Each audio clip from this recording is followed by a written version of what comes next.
Hello, dear students. This is your teacher Shyam Vasist once again, and today I will deliver a lecture for BCom final year cost accounting, and the topic is integrated or integral accounting. Integrated और integral accounting के बारे में मैंने आपको PPT और PDF notes और YouTube के कुछ लिंक्स भी आपको पहले भेजे हैं। हालांकि मैं करवा चुका हूं, क्लास में भी आपको बताया है, लेकिन फिर भी कुछ स्टूडेंट्स ने आप में से ये कहा था कि सर इसके ऊपर भी एक लेक्चर हमें डिलीवर किया जाए, तो मैं आपको ये लेक्चर आज दे रहा हूँ। So the question arises what is integrated और इंटीग्रल अकाउंटिंग। देखिए, इसको हिंदी में बोलते हैं एकीकृत लेखांकन। कॉस्ट अकाउंटिंग और फाइनेंशियल अकाउंटिंग की बुक्स को अलग अलग हम रखते हैं, सिस्टम अलग है। फाइनेंशियल अकाउंट्स जहां हमें ये बताते हैं कि कितना लाभ हानि हुआ, प्रॉफिट एंड लॉस, उससे हम आराम से एसेस कर सकते हैं। और कॉस्ट अकाउंटिंग एक ऐसा मेथड है जो ये बताता है कि पर यूनिट कॉस्ट किसी भी मैन्युफैक्चरिंग यूनिट में हम कैसे निकालते हैं और उसके बाद प्राइसिंग करते हैं। ये बेसिक चीज़ें बहुत पहले हमने आपको बताई हैं।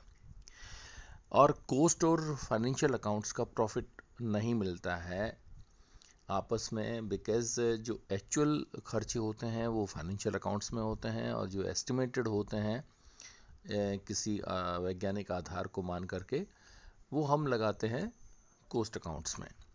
जब प्रॉफिट नहीं मिलता तो हमें दोनों का रिकन्सिलेशन स्टेटमेंट भी उनकी बनानी पड़ती है, ठीक है।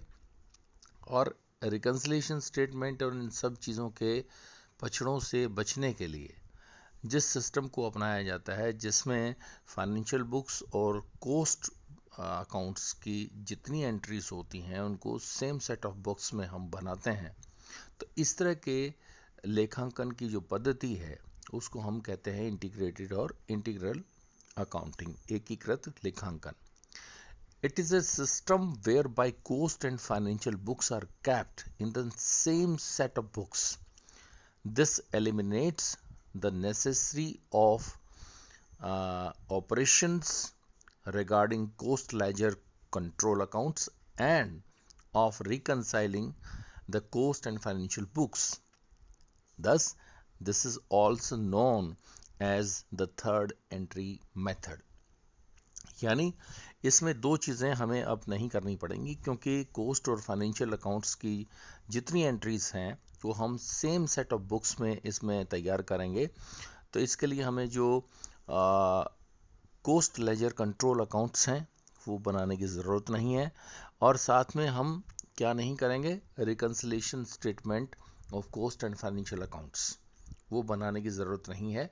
इंटीग्रेटेड कॉस्टिंग में ही अपने आप चीज़ें रिजोल्व हो जाती हैं, इसीलिए इसको हम बोलते हैं थर्ड एंट्री मेथड। एक मैन्युफैक्चरिंग यूनिट में हम जानते हैं कि कॉस्ट बुक्स और फाइनेंशियल बुक्स अलग अलग रखी जाती हैं, उनके लिए अलग अलग स्टैंडर्ड्स हैं। मिलान के लिए हम रिकनसाइल उनको करते हैं और रिकन्सिलेशन स्टेटमेंट भी बनाते हैं। इस प्रकार जो नॉन इंटीग्रेटेड अकाउंटिंग है उसमें कॉस्ट अकाउंट्स और फाइनेंशियल अकाउंट्स की अलग अलग लेजर्स भी हम रखते हैं, और जो बेसिक ट्रांजैक्शंस हैं उनका लेखा दो बार करके हम अलग अलग कॉस्ट और फाइनेंशियल बुक्स में उसका एनालिसिस करते हैं।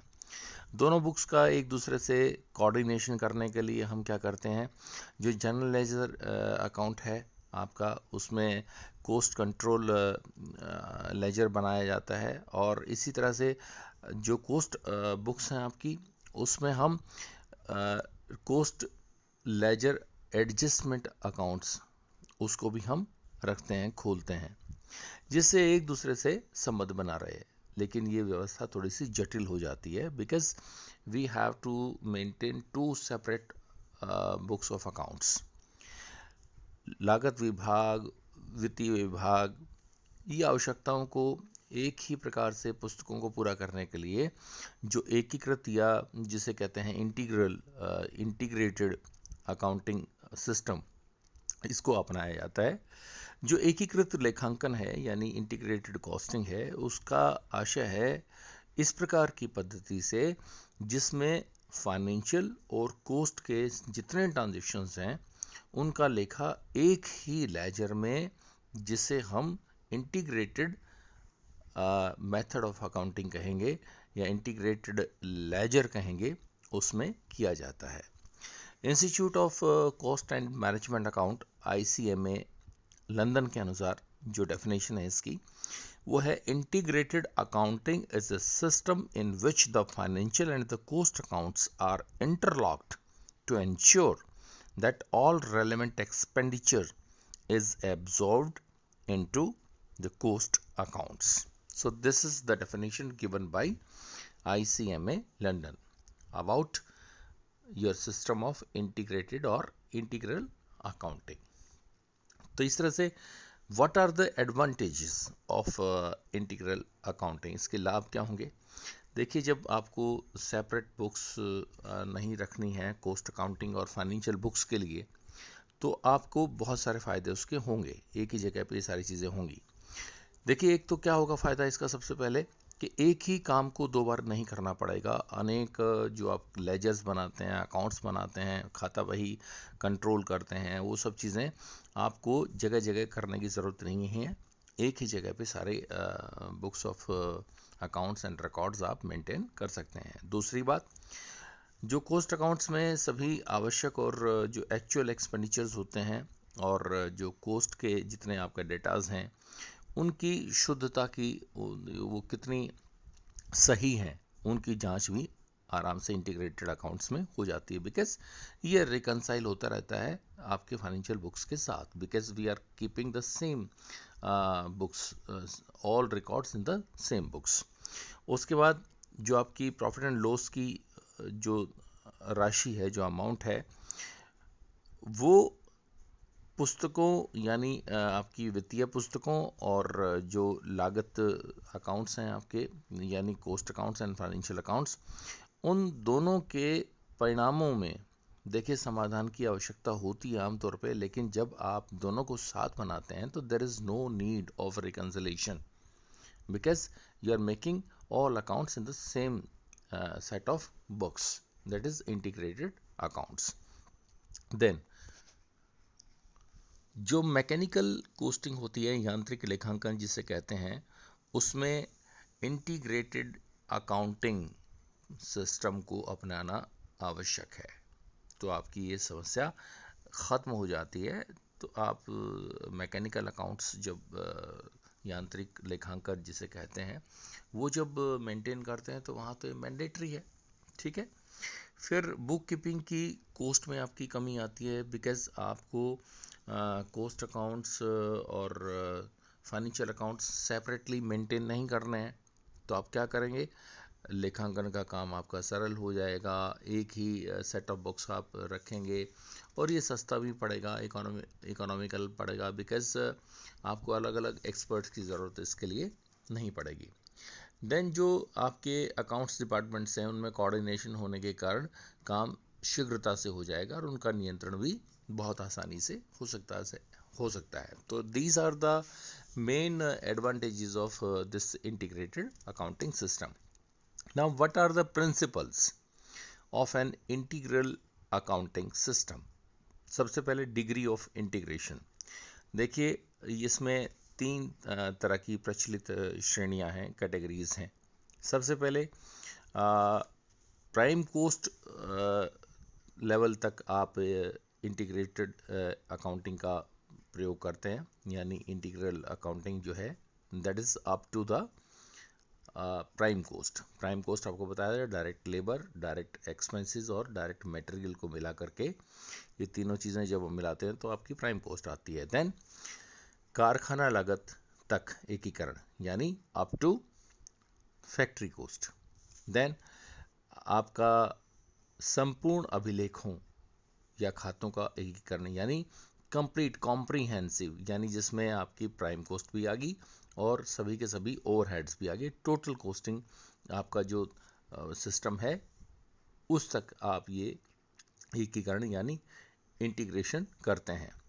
संपूर्ण इंटीग्रेशन में, कंप्लीट कॉम्प्रिहेंसिव इंटीग्रेशन में कॉस्ट एंड फाइनेंशियल अकाउंट्स में कोई भेद नहीं किया जा सकता, ये ध्यान रखने की बात है। There is no difference when we are making the comprehensive integrated system. Okay, then second number, classification of expenditure. देखिए, अकाउंट्स के इंटीग्रेशन की जो निर्धारित की गई अलग अलग कैटेगरीज हैं, उनके आधार पे हम एक्सपेंसेस को क्लासिफाई करेंगे। और ये क्लासिफिकेशन अलग अलग एक्टिविटीज़ के आधार पे, जैसे आपके ऑफिस एक्सपेंसेस हैं, सेल्स एक्सपेंसेस हैं, इस तरह से हमें करना चाहिए। देन कोडिंग, जिसे संकेतन बोलते हैं हिंदी में, कोडिंग इज़ वेरी इम्पोर्टेंट। जितनी आपकी सब्सिडरी लेजर्स हैं, बुक्स हैं, उसमें जितने हमारे डाटा हैं, उसका एक्सेलरेटेड और सिंपल एनालिसिस हो सके, इसके लिए आप जो क्लासिफाइड जो एक्सपेंसेस हैं, उसको हम क्या करेंगे, उचित आधार पर कोडिंग कर देंगे, उसको एक संकेत दे देंगे।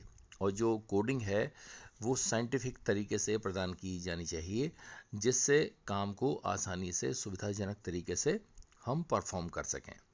देन सेपरेट कंट्रोल अकाउंट, जैसे आपको हर जितने तत्व हैं आपके लागत के, उसके लिए एक सेपरेट कंट्रोल अकाउंट आप इसमें खोलते हैं, जैसे लेबर कंट्रोल अकाउंट, या आपके फैक्ट्री ओवरहेड्स कंट्रोल अकाउंट, या एडमिनिस्ट्रेटिव ओवरहेड्स कंट्रोल अकाउंट, या selling and distribution overhead control account, etcetera etcetera. तो इस तरह से हम करते हैं। Then supply of the information of the definite intervals. लागत विभाग की सूचनाओं की पूर्ति एक निश्चित सुविधाजनक पीरियड यानी अंतराल जो हो रहता है उस पर होनी चाहिए, जिससे लागत का विश्लेषण उचित समय में होता रहे। और ये समय का ये जो अंतराल है, ये जो इंटरवल है, ये व्यवसाय के आकार पर या लेखा विभाग के जो आवश्यकताएं उसकी होती हैं, उसके उचित और सुविधाजनक उसके लिए होना चाहिए, ये हमें तय करना पड़ेगा। Then details of the information in tables. जो आपकी लेजर होता है, जो लेजर है, उसमें जो मिनिमम डिटेल्ड जो आपकी इंफॉर्मेशंस हैं वो आपको रखनी चाहिए, मिनिमम। ओके, इसके लिए हम क्या करते हैं, हम लागत विभाग द्वारा तय की गई या तैयार की गई जितनी भी टेबल्स हैं आपकी, वो प्रत्येक विभाग की प्रक्रिया के संबंध में अलग अलग सूचनाएं हम उसमें रखते हैं। तो ये जो टेबल्स हैं, ये डबल एंट्री सिस्टम के हिसाब से होती हैं आमतौर पे। तो डबल एंट्री सिस्टम में जो टेबल्स हम अपनाते हैं, इंटीग्रेटेड सिस्टम में उसको ज़्यादा अच्छे तरीके से मेंटेन किया जा सकता है। And finally coordination. देखिए, आपका जो फाइनेंशियल अकाउंट्स का जो सेट है बुक्स का, और आपका कॉस्ट अकाउंटिंग का जो पक्ष है, दोनों चीज़ों को ध्यान में रखते हुए कर्मचारियों के मध्य पूर्ण समन्वय होना चाहिए, कोऑर्डिनेशन होना चाहिए। और कोऑर्डिनेशन ही क्या करेगा, कोऑर्डिनेशन ही आपकी कॉस्ट की जितनी आपकी इंफॉर्मेशंस हैं, डाटाज हैं, और किस तरीके से उनको एफिशिएंसी के साथ, इफ़ेक्टिवनेस के साथ, प्रोडक्टिविटी के साथ उनका एनालिसिस होता है या हो सकता है, ये उसी से संभव हो सकता है। तो इंटीग्रेटेड कॉस्ट अकाउंटिंग सिस्टम में या इंटीग्रल कॉस्ट अकाउंटिंग सिस्टम में हम जो काम करते हैं, देखिए, इसमें हम सेल्स लेजर है, या आपकी परचेज लेजर है, स्टोर्स लेजर है, स्टॉक का लेजर है, क्रेडिटर्स लेजर है, डेटर्स लेजर है, जॉब लेजर है, ओवरहेड लेजर्स है, प्राइवेट लेजर्स हैं। ये सारे के सारे लेजर्स हम सेपरेटली बनाते हैं, अलग अलग, ठीक है, ताकि ये चीज़ें कहीं कंफ्यूजन क्रिएट ना करें, because we are suppose to maintain the books by taking all the data, all the informations from cost accounting as well as from financial accounting. Number 2, इसमें कंट्रोल अकाउंट्स भी आपको बनाने पड़ेंगे। और कंट्रोल अकाउंट्स कौन कौन से होंगे, stores controls account, work in progress control account, finish goods control account, overhead control account, cost of sales control account, हाँ, इसी तरह से सेल्स कंट्रोल अकाउंट, और इसमें बैंक अकाउंट को क्रेडिट और कॉस्ट ऑफ सेल्स को डेबिट किया जाता है, ये ध्यान में रखने की ज़रूरत है। Number 3, items to be dealt separately. देखिए कुछ इस तरह की आइटम्स होते हैं जो आपको सेपरेटली जिनको डील करना चाहिए। सबसे पहले तो लाभों का जो समायोजन यानी उसका प्लानिंग हम करते हैं, उसका एडजस्टमेंट करते हैं, वो जो दिया गया जितना आपका डिविडेंड है, जो फंड्स में हस्तांतरण आपने किया है, या आपने अब तक जो फंड रेज़ किए हैं उसकी डिटेल, या जो फाइनेंशियल आइटम्स हैं आपके जो वित्तीय प्रकृति के मद हैं, जैसे कैश डिस्काउंट है या इंटरेस्ट ऑन कैपिटल है, इनकम टैक्स है, ये सेपरेटली इन सब चीज़ों का जिक्र हम करेंगे। या आपके जो कैपिटल एक्सपेंडिचर हैं या जो आपके प्रॉफिट एंड लॉस हैं, इन सब चीज़ों का, संपत्तियों का क्रय विक्रय, उनकी बिक्री पर लाभ हानि, ये सब चीज़ें भी हम मेंटेन करेंगे। और एबनॉर्मल प्रॉफिट्स या लॉस हैं उनको भी हम अलग से मेंटेन उसमें करेंगे। देन स्टॉक की वैल्यूएशन। देखिए स्टॉक में आपका फिनिश गुड्स है या वर्क इन प्रोग्रेस है, उसका मूल्यांकन कॉस्ट अकाउंट्स में तो कॉस्ट पर ही होता है, लेकिन फाइनेंशियल अकाउंट्स में किस पे करते हैं, कॉस्ट प्राइस और market price which ever is less, उस पर होता है। ये बात लाभ हानि खाता और स्थिति विवरण बनाते समय भी ध्यान में रखनी चाहिए, यानी जो हम बैलेंस शीट बनाएंगे उस समय भी ये बात ध्यान रखेंगे, और जो प्रॉफिट एंड लॉस अकाउंट बनाएंगे उस वक्त भी ये ध्यान में रखने की बात है। Then analysis of transactions. एक निश्चित अवधि में जो स्टोर्स कंट्रोल है या आपका वेजेस कंट्रोल, लेबर कंट्रोल जिसको बोलते हैं, या ओवरहेड कंट्रोल्स हैं, इन खातों में जो भी अमाउंट हमने पोस्ट किया है उसमें हम कॉस्ट का एनालिसिस करेंगे, उसका लागत का विश्लेषण करेंगे, और वर्ष के अंत में जो आपका वर्क इन प्रोग्रेस अकाउंट है उसको डेबिट करके अलग अलग जो आपके कंट्रोल अकाउंट्स हैं उनको क्रेडिट कर दिया जाएगा। तो इस तरह से कोडिंग में हम कैसे करेंगे, कोडिंग जैसे आपके फैक्ट्री ओवरहेड्स हैं उसको F दे दिया, या ऑफिस ओवरहेड्स को O दे दिया, या सेल्स ओवरहेड्स को S दे दिया, या आपके इसी तरह से अलग अलग डिस्ट्रीब्यूशन ओवरहेड्स हैं तो उसको D दे दिया। इस तरीके से आप अलग अलग हम कोडिंग कर सकते हैं अलग अलग मदों के लिए, अलग अलग आइटम्स के लिए। जर्नल एंट्री की अगर हम बात करें, देखिए नॉन इंटीग्रेटेड जो आपकी बुक्स होती हैं, अब मान लीजिए परचेज ऑफ मटेरियल के लिए एंट्री करनी है हमने, तो हम क्या करते थे, purchase account debit to creditors account, ठीक है ना, इस तरह से हम करते थे। और ये करते थे फाइनेंशियल बुक्स में। और कॉस्ट अकाउंट्स में कैसे करते हैं, stores ledger control account debit to general ledger adjustment account. लेकिन अब हमने करनी है इंटीग्रेटेड में एंट्री, तो हम क्या करेंगे, सीधी सी एक एंट्री बन जाएगी, stores ledger control account debit to creditors account. This is the entry made for purchase of material. या मजदूरी भुगतान की, तो हम नॉन इंटीग्रेटेड सिस्टम में कैसे करेंगे, wages account debit to cash, और ये फाइनेंशियल बुक्स में कर दी। हम कॉस्ट अकाउंट्स में कैसे करेंगे, wages control account debit to general ledger adjustment account, ठीक है। इंटीग्रल सिस्टम या इंटीग्रेटेड सिस्टम में कैसे करेंगे, वेजेस कंट्रोल अकाउंट और wages account debit to cash, so simple as that. इसी तरह से अगर मान लीजिए आपने रेंट ऑफ ऑन प्रेमिसेस देना है, तो रेंट ऑफ ऑन प्रेमिसेस में आप आमतौर पे कोई एंट्री नहीं करते हैं जहाँ तक कि आपकी फाइनेंशियल अकाउंट्स की बात है, ठीक है। लेकिन कॉस्ट अकाउंट्स में इसका हम जिक्र करते हैं क्योंकि अपने भवन का किराया हम उसमें देते हैं, जबकि एक्चुअल में फाइनेंशियल बुक्स में इसका कोई रिकॉर्ड नहीं रखते, अपने भवन का किराया देते हैं। तो एंट्री कॉस्ट अकाउंट में क्या करते हैं हम, works overheads control account debit to general ledger adjustment account. तो इंटीग्रेटेड अकाउंटिंग में कैसे करेंगे, works overhead control account debit to rent, okay, that is notion, आपका नोशनल अकाउंट है, ठीक है, नॉमिनल अकाउंट है।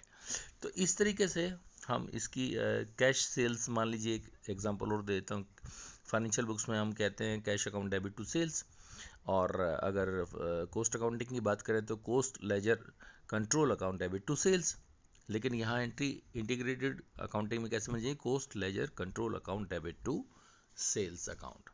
तो इस तरह से इसमें हम एंट्रीज करते हैं।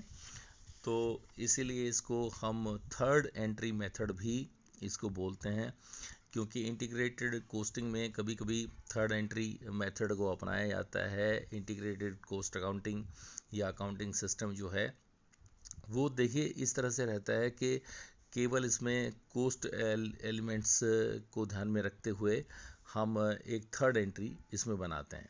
इसके लिए क्या करते हैं, हम एक कोस्ट लेजर कंट्रोल अकाउंट इसमें खोला जाता है जबकि कोई भुगतान नहीं किया जाता है। ठीक है, जब कोई भुगतान नहीं किया जाता है या ओवरहेड कोस्टिंग के हिस्से होते हैं तो हम क्या करते हैं, तो एक्सपेंसेस अकाउंट्स के साथ साथ हम लागत खाता वही नियंत्रण अकाउंट, ठीक है, आपकी cost account control account, cost ledger control account, उसको भी हम डेबिट कर देते हैं। इस तरह से इस खाते द्वारा प्रदर्शित कुल लागत को हम मटेरियल या लेबर या factory overheads, then office overheads और सेल्स एंड डिस्ट्रीब्यूशन ओवरहेड्स के द्वारा हम इसका विश्लेषण करते रहें और करेंगे।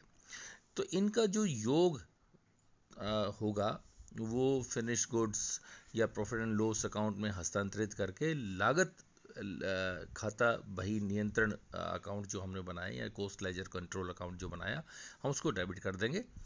ठीक है, और जो थर्ड एंट्री जो अनावश्यक रहेगी, तो इस तरह से हम इस पद्धति का उपयोग उसमें थर्ड एंट्री का हम करते हैं।